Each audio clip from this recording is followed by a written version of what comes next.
Эфирде өлкөдөгү тартип бузган жарандардын иш аракеттерин жана мыйзам бузуу фактыларын чагылдырган ТВ кабыл программасы. Студияда мен Каныбек Асанкариев. Саламатсыздарбы?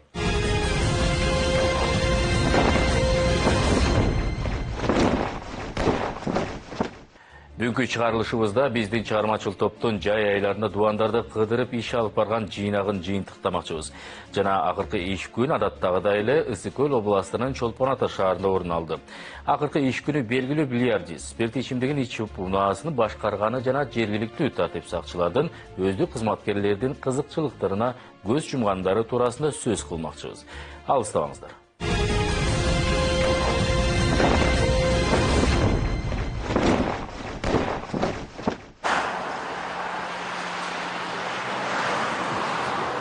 Саламатсызбы? Менин фамилия Чолпонбаев. Мына мен Чолпон Ата постунда турам. Он тиги товарищ не представился, был атын айтайын деп мен адам болду. Мен азыр биринчи эме кылышты замечание кылдым. Тиги меники автомобиль Land Cruiser. Багажник заводской эмес дейт. Бул жерде айырбый заводской турат. Анан кайра фара заводской эмес дейт. Дополнительный тиги техпаспортко жазылып турат. Анан эми освидетельство алып барайын. Камерада, бұл төшімде камера шоқ екен, капитандар не представились. А сізге ошондой претензия бар. Азыр барган жерге барайын. Просто зарегистрируйте телефон. Жүріңіз, машинасы жабып. Мына берейін мына капитан. Машинасы жабып. Ким бұл деп Сурап қой. Алло. Купемде присадить берин дежурчасы. Иә. Не oldu? Ne kanalda? 021 өткөндөн обеспечениеде тургам. Поскайдан bir машинаны тоссом ичип алыптыр. Ичип алганда кандай сенде бир свидетельство бар ичип алган? Аз нарколог алып барам байке мен сизде. Подозрение деп айтпайсың. Подозрение деп. Эми жыттанып атат да байке. Кандай жыттанып атат? Мен кымыз ичимде айтып атпаймын. Жүрүңүз, Барып келели. Хорошо. Машинасы бекитиңиз, оңго алып коюп коюңуз. Койбой, мен ушул машинага если подозрение болсо, если пьяный болсо коюп коймокмун мен. Кечирип коюңуз байке. Сиз айдан окуңуз жок азыр. Вот именно жок, претензия жок, мына эмес жок. Мен машинаны коюп кой дейт. Мен эмне коюп коем мен? Айтып атам мына тиги оңго алып токтоп бекитип коюңуз байке. Патрульный машинамен барасыз. Toyota Land Cruiser үлгүсүндөгү жол тандабасты тартип сакчылар Чолпон Атанын кире беришиндеги стационардык посттон текшерүүгө токтотушкан. Анан спирт ичимдигине шек жаратып, унаасын башкаруусуна чек коюшкан. Албетте нааразы айдоочу Кайгыл милициясына чалып, билдирүүсүн жасап жатты. Байке. Жүрүңүз, менин машинам менен. Мен сизге азыр машина айдап барам. эмне деп атасың? Иә, Эмне деп атасың? сиз жыттанып атат. Жыттанганда мына сиз кымызсыз эмес, может 3 кетек эме жатат. Кымызда ичкен болду. Кымыз. Кымызда ичкен болду. Мен кымыз ичтим деп айтпадым. Хорошо, жүрүңүз, баралы. Эмнеге барабыз? Каяка барабыз? Скорыйга барабыз. Эмнеге? Сизди текшергенин. Эмнеге текшересиң? Алкогольный опьяненияга. Жол тандабастын айдоочусу кымыз ичкендигин айтып, бирок уна башкара алам деп жатты. Тартип сакчы болсо ага тартипти түшүндүрүп, наркологдун жыйынтыгы жок, уруксат берилбейт экенин айтып, көндүрүү аракетин көрүп жатты. Нааразы айдоочу анан кайра Кайгыл милициясынын жетекчилерине чалып, арызданам деп коркутту. Ал гана эмес, телефон аркылуу сүйлөшүп жатып, ортодон тааныштарды да таап жатышты. Ошол. Жок, чыгартып коеюн, свидетельство берейин, мен не отказываюсь. Я просто не согласен деп атам. А мен эмне үчүн машинемди коюп, если я эме болуп турсам, анан менин машинем түшүнө түшүп анан мен кайра постко киришим. Мен вообще башка жака барып атам. Жок, хорошо өтөлү. Анан эмне үчүн сизге айтып атпаймын. Просто заметьте, мен мына шаарга түшөр менен эле азыр сразу обжалование берип, уже эме жазып коем, заявка жазып коем. На имя кого? Я. Чолпонбаев Мырза Имашевич. Ошону жазып койсоңуз? Мен мына буквально Мырза Имашевич. Ооба. Вот именно Каныбектин агасы болом, мына начальник роуду болуп жүргөн эме. Азыр бул көлдө ошого баратканда эмечи учурашып коеюн. Кымыз салып койгон мына. Эми калп айтпайм дейм сагачы. Мына. Хорошо. Жүрүп отурсаңыз беке. Алсаң мына тиги начальник звонить этип атат. Отурсаңыз. Муну албайм деп атат го? Бул капитан эмне эч кимге почина сетпейт. Кандай өзүнчө эме. Жо түшүнүп атам, если мен сени таанысам, мен сага алып айтпайм да, Каныбек иним болот мына. Мына ошого баратам, именно ошого баратканда. Жөн эле кымыз болсо, көчө жайлоодон түшкөм, азыр Кочкордон келдим. Чыкпайт, я уверен, мына барайын деп атпайм, я не отказываюсь. Ошо Каныбекке бараткан, бул жерге чал, бул жерде иштеп жүрбөйбү азыр. Жумушта. Северный 2. Обязательно регистрация кылып койсоң, просто бул жерден күн ысыкта и так баш кайнап кетти. Капитан Чопо, совсем. Ну, представляешь, это так. Капитан Кадыралиев дедим. 035. Капитан Кадыралиев. Ооба Чолпон-атада жана посточу. Хорошо ага деле барып берейин деп, мен аны эме кылган жокмун, мен просто машинамды коюп анан азыр Чолпон-атада жүрөт экенбиз, анан кайра эмне кереги бар, мен аны кылбайм айтып атпайм. Хоть мага спецназ салып кетсин. Билем да, мен өзүм сотрудникмин. Хорошо, сизге жамбыл сепам, обязательно. Сиз эме, мен азыр каяка чалдым, тиги МВДга? Республиканскийге. Все түшүндүм. Атың ким? Все. Жүрүп кет. Машина спешка. Барбай мен машинеге түшпөйм деп Байке. атпайм, мына жарык ошол жерге коюп, если эме десең, бирдеме чыкса, ошол жерден арестуйте номерин чыгарасың болду. Мен эмнеге машина Стоянка иштейм? киргизем, байке. Эмнеге? Сиз мас абалында деп мен Мас сизди абалында подозревать этип если атам. сен только подозревать этип атасың. Оозуңуздан жыттанып атат, байке. Мен сизге машина айданга азыр айтып атпайм, кымыз машина айданга мен сизге азыр уруксат бере албайм. Анда мен да айдабайм анда. Анда Сен ары не отуруңуз, болсун? мен айдап алайын. Айдабам, мен машина. Алышып отуруп акыры бир чечимге келишти. Спирт ичимдигине шек жараткан айдоочуну жанына отургузуп, тартип сакчы анын унаасын өзү баш келишти.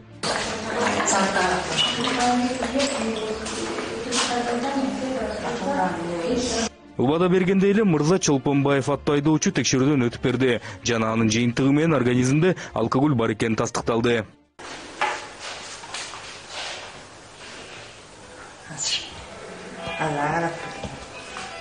Уже артын Реакция кетти. Мына уже реакция кетти. Артын розовый чечишни азыр.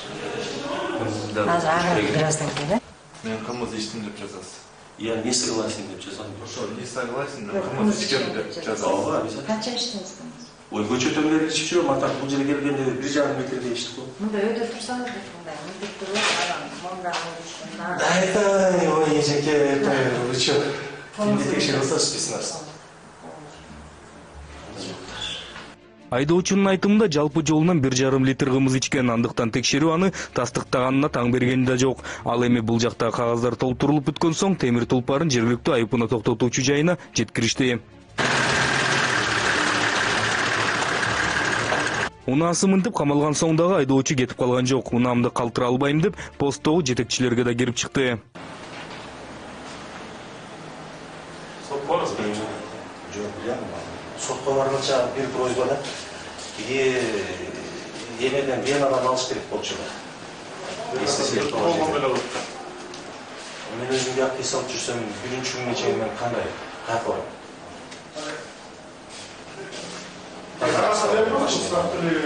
Временные права жасаңар, хорошо согласен, кете беришим.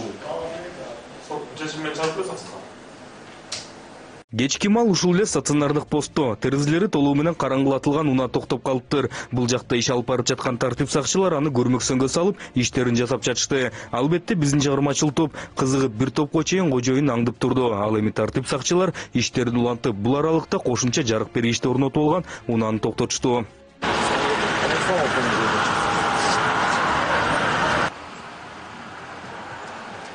Мага мондай бергенде андан ары берген эмес. Бак, сиз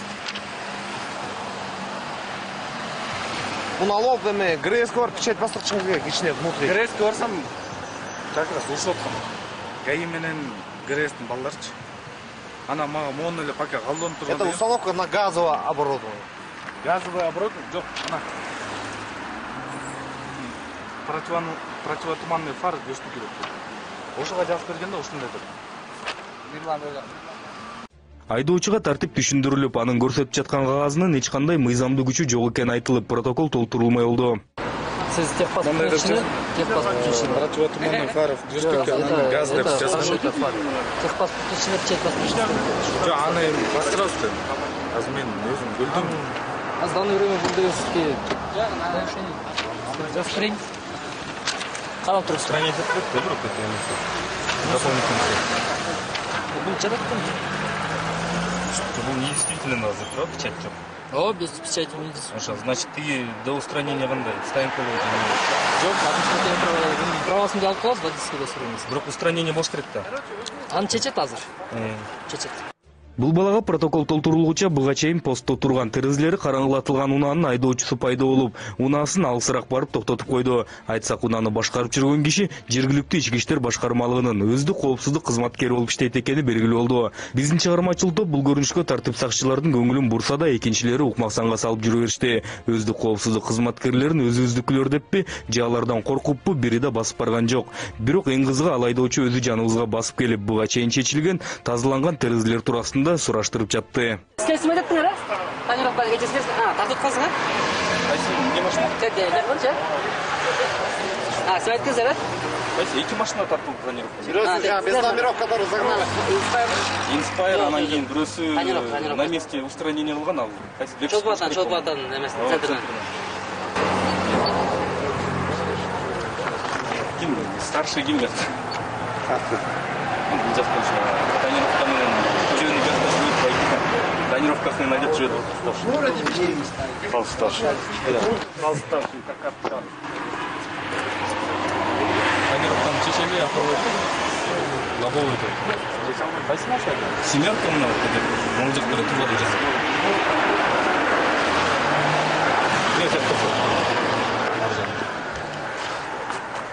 Ким водитель? Мына бул водитель. Видеофиксация бар мында. Айдап барып токтотуп чыкканын баары.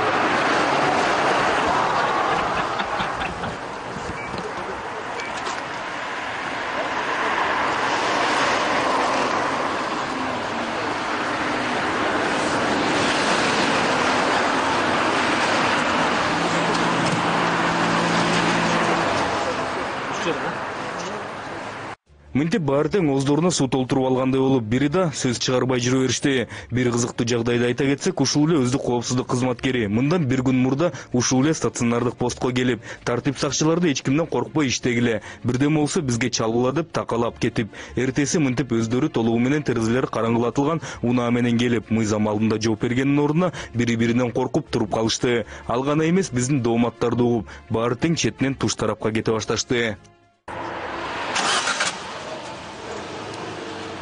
Азыр бүт кетип аткандары тартам менчи. Серьезно. Эми жакшы айттым да мен.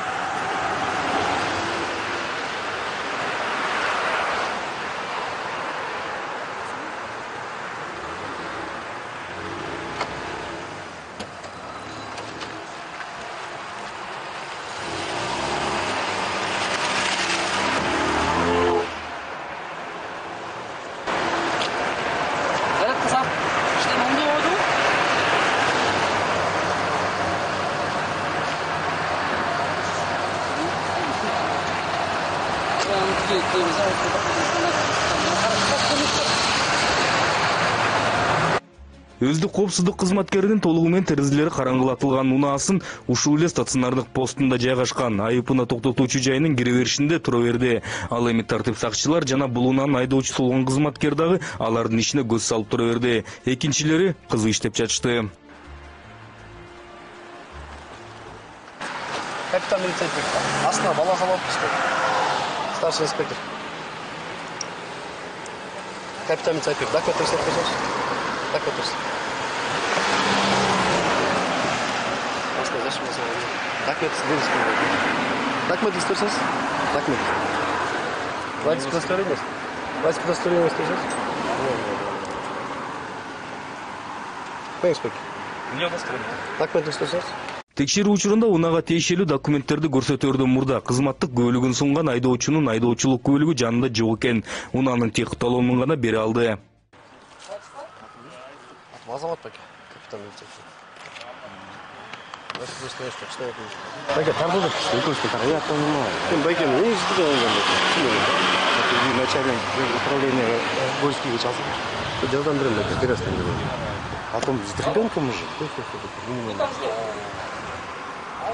Пенсияңыз баке. Орунан тез арада ага протокол толтурулуп, ага айдоочу да макулдугун айтып, колун коюп, унаасынын айыпына токтотуучу жайына киргизме алышту.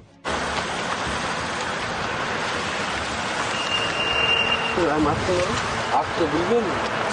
Эң кызыгы бул айдоочунун унаасына протокол толтурулуп, аны камагы чакты. Буга чейин ушул эле жакта токтоп турган терезелери караңгылатылган өздүк коопсуздук кызматкеринин унаасы жок болуп кетти. Биздин чыгармачыл топтун алаксый түшкөнүн байкаппы, ал кызматкер унаасына отуруп алып жылып кетиптир. Ал эми анын жанында туруп иштеп жаткан тартип сакчылар көрмөксөнгө салышкан. Мынтип катуу тартип талап кылмыш болгон өздүк коопсуздук кызматкерлери дагы, тартип сакчылар дагы карга карганын көзүн чукубайт деген жазылбаган тартипти карманып коюшту. Биз өз кезегибизде албетте мыйзамды сактоого чакырылган кызматкерлер өздөрү аны бузгандыгы үчүн жоопко тартылат деген ниеттебиз. Бул күндөгү ишти айта турган болсок, тартип сакчылар бирин-бири жашырып коюп, эч нерсе болбогондой эле иштерин улантып, башка айдоочуларды андан да кичинекей мүчүлүштүк үчүн жазалап жатышты. Алдыга айдап токтоп койсоңуз беке. Биринин көзүн бири чукубаган тартип сакчылар протоколдорун толуктаган айдоочулардын бири бул Lexustуку. Документтери толук болбой калып, тез арада кагаздар толтурулуп, унаасын камашты.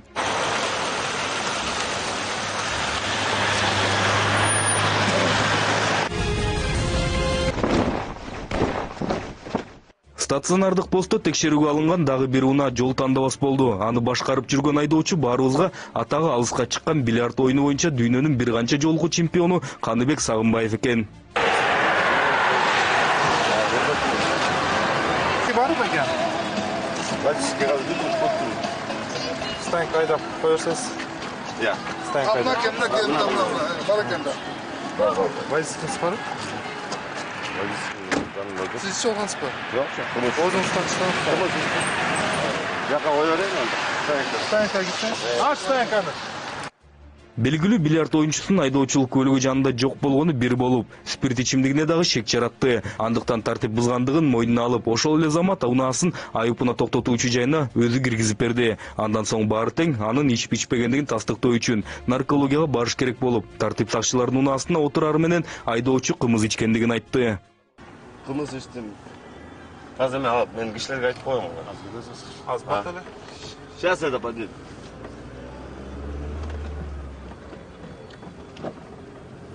Biz Vayken maşinası oldu. Atak ben bayağı bir yol düşkenden keyin oturup aldım. Ben çıktım bunu. Kaçam? Көп болып кетті. Çüp satılıkta sağa yürüdü. Жоқ, мен емес. Tağdağılı. Врачка бар. Машина кызы болуп калды. Ama sen özün çıkıp çıkamıyorsun ha? Жоқ, мен өзүм руль менен алып чыктым.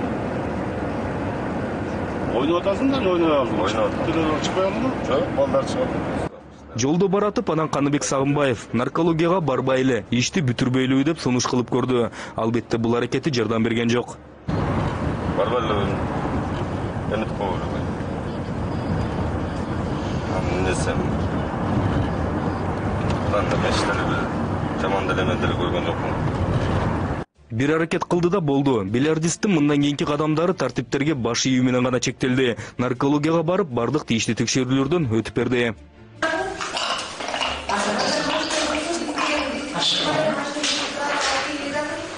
Текшерүүнүн жыйынтыгы менен Каныбек Сагынбаевдин организминде алкоголь бар экени тастыкталды. Жыйынтык тез эле чыгып, бардык кагаздар толтурулду. Мындан ары айдоочуга протокол толтурулган соң кой берилди. Ал эми биз бул тасмалардын баары жайыларында чыгармачыл топтун өлкө аймактарын кыдырып жүргөндө тартылган эсиңерге салабыз. Жана бул аралыкта биздин программада чагылдырылган көрүнүктүү окуялардын жыйынтыктарын азырынча билбегенибизди айтып, бирок алар туурасында дагы толуктап сөз кылабыз деп убадаламакчыбыз.